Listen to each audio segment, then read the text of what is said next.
Là-dessus arrivèrent ses disciples, et ils étaient étonnés de ce qu'il parlait avec une femme.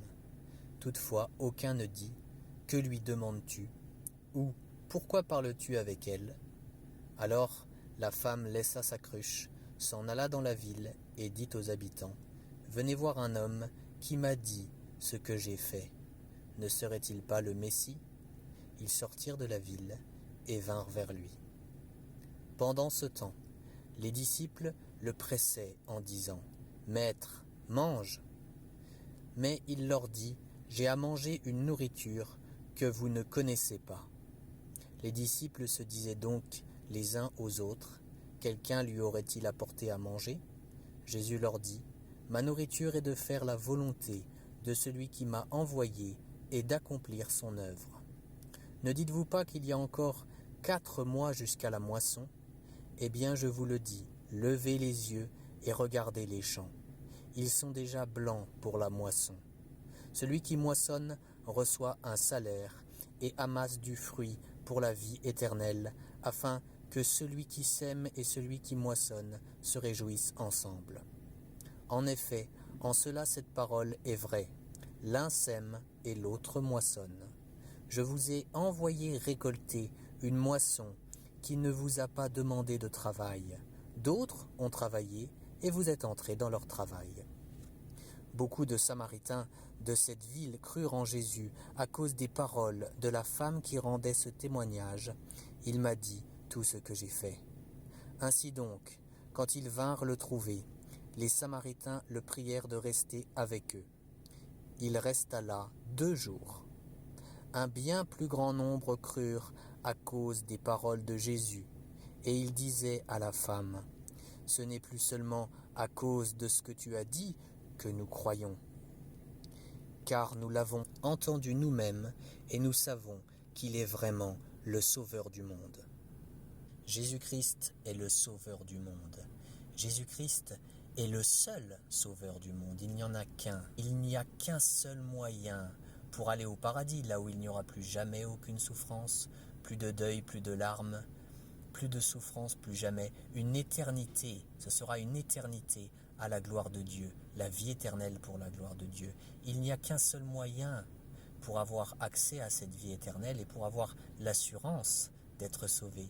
C'est par Jésus-Christ, selon son plan, selon sa grâce, et seulement par lui, par la foi en Jésus-Christ. C'est un don, et la repentance vis-à-vis des péchés. Une vraie conversion. Je suis en train de parler d'une vraie conversion. Jésus-Christ est le sauveur du monde. Le sauveur de quoi? Pourquoi a-t-on besoin d'un sauveur? Parce que nous sommes corrompus, nous sommes dépravés, nous sommes pécheurs, nous avons fait du mal à Dieu par nos mensonges, par notre haine, par notre occultisme, bref, par notre péché sous bien des formes. Nous sommes sans aucune espérance vis-à-vis de l'éternité, s'il n'y a pas Jésus-Christ qui intervient dans ta vie, si tu n'es pas chrétien authentique.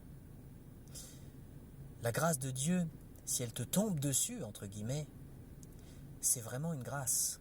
Jésus-Christ fait croire la personne. Le Seigneur lui fait la grâce de se repentir.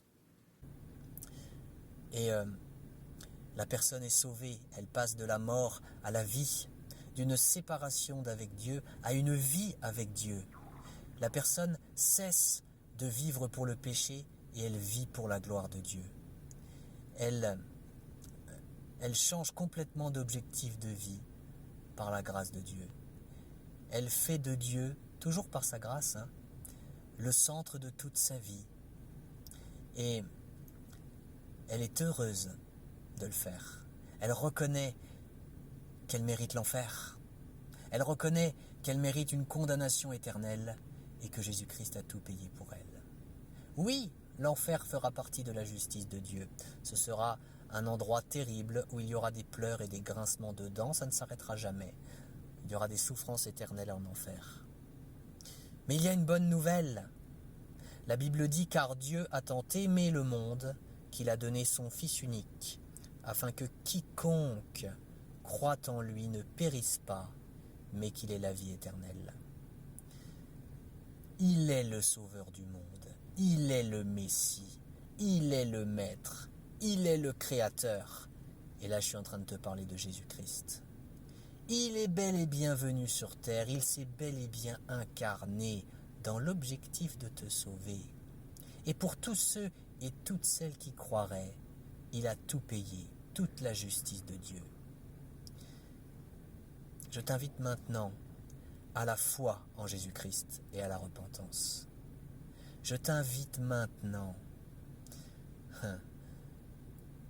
par la grâce de Dieu et pour sa gloire, à venir à lui, à abandonner tes péchés, à demander pardon à Dieu et à croire l'évangile pour toi-même. Qu'est-ce qu'il faut croire? Eh bien, il faut que tu crois que Jésus-Christ est Dieu et EST. Il faut que tu crois aussi que Jésus-Christ est le seul Fils de Dieu. Il est les deux, à la fois Dieu et le seul Fils de Dieu. Et il faut que tu le crois. Il faut que tu crois que Jésus-Christ est venu sur terre en tant que 100% homme et 100% Dieu pour payer pour tous tes péchés. Il faut que tu crois que Jésus-Christ a souffert pour tous tes péchés. Il faut que tu crois que Jésus-Christ est mort pour tous tes péchés sur la croix. Il faut que tu crois que Jésus-Christ a été enseveli, c'est-à-dire qu'il a été mis au tombeau une fois qu'il était mort, évidemment. Il faut que tu crois que Jésus-Christ a payé toute la justice de Dieu pour tous tes péchés à ta place. Il faut que tu crois que Jésus-Christ a payé ton enfer éternel à ta place. Et je ne dis pas que Jésus-Christ est allé souffrir en enfer. Ça, je n'ai pas trouvé d'endroit où c'est écrit dans la Bible. Mais ce que je te dis, c'est qu'il faut que tu crois que Jésus-Christ a payé ton enfer éternel à ta place. C'est-à-dire qu'il a réussi à payer ta punition illimitée en un temps limité. Voilà ce qu'il faut que tu crois. Et il faut que tu crois que Dieu a ressuscité Jésus-Christ au 3e jour et que Jésus-Christ est vivant pour toujours, que Jésus-Christ est victorieux sur la mort, sur le monde, sur le diable, sur le péché, que c'est bien Dieu qui a ressuscité Jésus-Christ au 3e jour et que Jésus-Christ est vivant pour toujours. Voilà pour la foi. Et la deuxième chose qu'il faut que tu fasses, c'est de te repentir. Il faut que tu pratiques une vraie repentance devant Dieu. C'est-à-dire qu'il faut que tu parles à Dieu en le priant. Et il faut que tu lui dises combien tu regrettes de lui avoir fait du mal par tes péchés, par tes fautes. Il faut que tu t'engages devant Dieu à ne plus recommencer à pratiquer le péché sous n'importe laquelle de ses formes.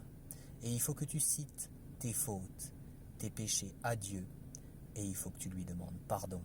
Alors arrête cette vidéo maintenant et pratique cette repentance. Jésus-Christ est le sauveur du monde. Jésus-Christ est amour. Il est Dieu. Il t'aime. Et il veut que tu vives pour sa gloire.